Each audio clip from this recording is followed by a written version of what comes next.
Hello friends, welcome to খেল দুনিয়া। আইএসএলের দ্বিতীয় ম্যাচেও হারের সম্মুখীন ইস্টবেঙ্গল। প্রথমে এগিয়ে গিয়েও সেই গোল ধরে রাখতে পারল না ইস্টবেঙ্গল। বিষ্ণুর গোলে প্রথমে এগিয়ে গিয়েছিল ইস্টবেঙ্গল এবং তারপর কিন্তু পরপর দুটো গোল হজম করে।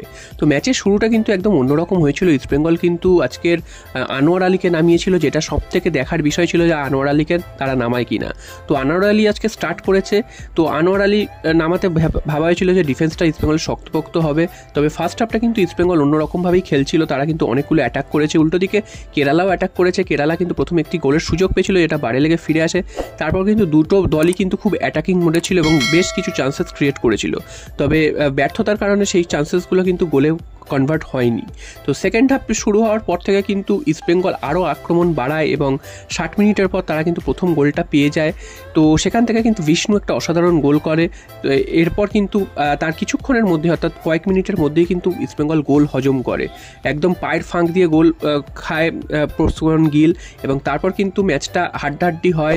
একটা সময়ের পর কিন্তু কেরালা ব্লাস্টার্স একের পর এক অ্যাটাক করছিল এবং প্রায় 87-88 মিনিট নাগাদ কিন্তু কেরালা ব্লাস্টার্স তাদের দ্বিতীয় গোলটা পায় এবং সেই গোলটাও কিন্তু আনোয়ার আলী এবং গোলকিপারের ভুলেই হয়েছে। আনোয়ার আলী ইজিলি সেই বলটাকে কিন্তু কভার করতে পারতো, সেটা না করে তিনি কিন্তু পিছিয়ে গেছেন এবং যার ফলে কিন্তু নোয়া সাদুই ইজিলি শট মেরে গোল করে দিয়ে চলে যান। এবং প্রস্তুকরণ গিল তিনি কিন্তু ফার্স্ট পোস্টে বল যাচ্ছে, তারপরেও তিনি কিন্তু সেই বল কভার করতে পারেননি, তিনি কিন্তু বাঁচাতে পারেননি। তো এরপর প্রশ্ন উঠছে যে এই গিলের খেলার মান নিয়ে, এবং দেবজিৎ মুখার্জির মতন একজন গোলকিপার রয়েছে, তো তাকে বসিয়ে রেখেছে এবং তো সেই জায়গায় যদি গিলের জায়গায় যদি তাকে নিয়ে আসা হয়, সেক্ষেত্রে কিন্তু ইস্টবেঙ্গলের গোলকিপার পজিশনটা কিন্তু অনেকটাই ভালো হবে।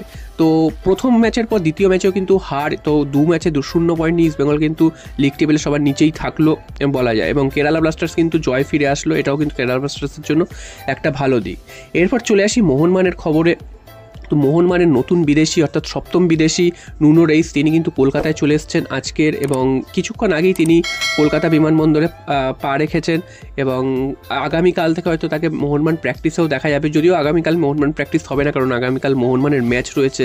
তো সেটাও কিন্তু মোহনবাগানের জন্য খুবই গুরুত্বপূর্ণ একটা ম্যাচ হতে চলেছে, কারণ মোহনবাগানও প্রথম ম্যাচে 2-0 গোলে এগিয়ে গিয়েও সেই ম্যাচ হাতছাড়া করেছে। তারপর কিন্তু রাপশানের বিরুদ্ধে অসংখ্য সহজ সুযোগ নষ্ট করে সেই ম্যাচেও জয় হাতছাড়া করেছে। সব মিলিয়ে মোহনবাগান কিন্তু প্রচণ্ড চাপে রয়েছে। মোহনবাগান ম্যাচ না হারলেও যেভাবে তারা পয়েন্ট নষ্ট করেছে বা যেভাবে উইনিং পজিশন থেকে তারা পয়েন্ট হারিয়েছে, সেটা কিন্তু হারেরই সমান। এবং মোহনবাগানকে নিয়ে প্রত্যাশা অনেক, এত দামি দামি প্লেয়ার, এত বড় টিম, তারা হারবে বা ড্র করবে সেটাও কিন্তু সমর্থকরা মেনে নিতে পারছে না। তো পরপর 3টে ম্যাচ ড্র করেছে। ডুরান্ডের ফাইনাল, সেটাও ড্র হিসাবেই দেখছি, এবং টাইব্রেকারে তারপর মোহনবাগান হেরে যায়। এরপর আইএসএল এবং এএফসি চ্যাম্পিয়ন্স লিগের ম্যাচেও ড্র করেছে। সব মিলিয়ে মোহনবাগানের সিচুয়েশনটা কিন্তু এখন খুবই একটা চাপা স্বভাবের হয়ে গেছে, এবং মলিনা তিনি কি করবেন সেটাও কিন্তু একটা দেখার বিষয়। তবে নুনো রেইস চলে এসছেন, তো নুনো রেইস এসছেন ঠিকই, তবে তিনি তো আইএসএলে এই মুহূর্তে রেজিস্টার্ড হবেন না। এবং যদি মনে করে মোহনবাগান ম্যানেজমেন্ট, সেক্ষেত্রে কোনো একজন প্লেয়ারকে বসিয়ে আইএসএলে রেজিস্টার্ড করাতেই পারে। তো সেটা পরের কথা, আগে তিনি 1 সপ্তাহ থাকবেন, তিনি দলের সাথে মানাবেন, তারপর তাকে সেটা নিয়ে ভাবনা চিন্তা হবে। তো আগামী যে 2 তারিখ ট্র্যাক্টরের বিরুদ্ধে ম্যাচ রয়েছে, তো সেই ম্যাচে তার নামার সম্ভাবনা অনেকটাই বেশি রয়েছে। এছাড়া কিন্তু মোহনবাগানের যে নুনো রেইস তিনি এসছেন, তো তাকে এখন কিন্তু বেশ কয়েকদিন, অর্থাৎ 5-7 দিন তাকে কিন্তু মোহনবাগানের সাথে প্র্যাকটিস করতে হবে, তারপর তিনি কিন্তু দলের সাথে সাবলীল হবে। আর আরও একটা খবর, যেটা সবথেকে এই মুহূর্তে চিন্তার বিষয়, 2 দিন আগেই তোমাদের সাথে আলোচনা করেছি, অনেকে তোমরা বিশ্বাস করতে চাওনি, সেটা হচ্ছে মোহনবাগান যে আগামী এএফসি চ্যাম্পিয়ন্স লিগের ম্যাচ ট্র্যাক্টরের বিরুদ্ধে ইরানে গিয়ে খেলতে হবে, সেই ম্যাচে কিন্তু প্রবল সমস্যায় মোহনবাগান। তো এটা নিয়ে আমি 2 দিন আগেই তোমাদের প্রথমেই বললাম যে 2 দিন আগে আলোচনা করেছি, তারপর কিন্তু এখন বিভিন্ন জায়গা থেকেই সেই জিনিসটা উঠে আসছে।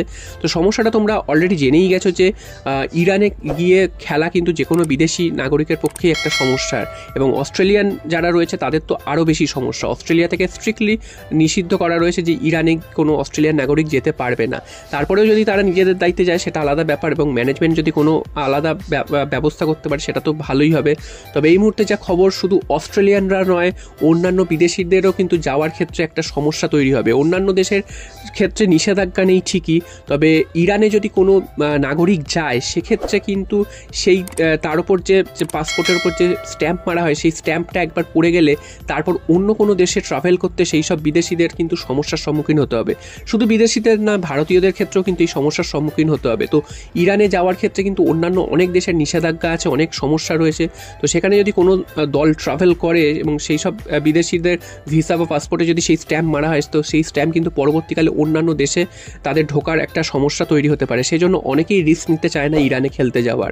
তবে তোমাদের এটাও জানিয়ে রাখি যে গত বছরই কিন্তু এএফসি চ্যাম্পিয়ন্স লিগের ম্যাচে আল নাসের সেখানে পার্সেপোলিসের বিরুদ্ধে খেলতে গেছিলো, সেখানে কিন্তু রোনাল্ডো, সাদিও মানের মতন প্লেয়াররা কিন্তু খেলতে গেছিলো, তারা কিন্তু অসুবিধা করেনি বা তাদের অসুবিধায় পড়তে হয়নি।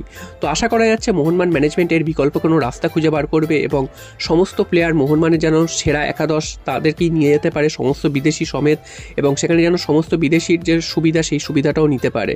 আশা করা যাচ্ছে বিদেশিরাও সেটা বুঝবে যে দলের স্বার্থে তারাও হয়তো যেতে চাইবে, এবং দেখা যাক শেষ পর্যন্ত মোহনবাগান ম্যানেজমেন্ট ব্যবস্থা করতে পারে কিনা। যদি না করতে পারে, যদি এই সমস্যাটা সমাধান না হয়, সেক্ষেত্রে কিন্তু মোহনবাগান চরম সমস্যায় পড়বে বলাই যাচ্ছে। কারণ সেখানে যদি কোনো বিদেশি ছাড়া খেলতে হয় এবং ভারতীয়দের মধ্যেও কে যাবে সেটা নিয়েও একটা নিশ্চয়তা নেই, তো সেক্ষেত্রে তো একটা লজ্জাজনক হারের সম্মুখীন হবে সেটা বলাই যায়। কারণ এমনিতেই ট্র্যাক্টর মোহনবাগানের থেকে অনেকটাই এগিয়ে। গতদিন আল ওয়াকরাকে তারা 3-0 গোলের ব্যবধানে হারিয়ে দেয়, এবং তা ইরানের মতন শক্তিশালী দেশ, এশিয়ার শক্তিশালী দেশ, তাদের ক্লাবের বিরুদ্ধে খেলা চারটিখানি কথা না। তারপর যদি তাদের যে মেন স্ট্রেংথ, সেই স্ট্রেংথটা ছাড়া যদি যায়, সেক্ষেত্রে কিন্তু অনেকটাই সমস্যায় পড়তে পারে। তো তোমাদের কি মনে হয় যে ম্যানেজমেন্টের কি এই বিষয়ে ভাবা উচিত, নাকি ইরানে মোহনবাগানের বিদেশি ছাড়াই পাঠানো উচিত? তোমরা কিন্তু অবশ্যই কমেন্ট বক্সে জানিও।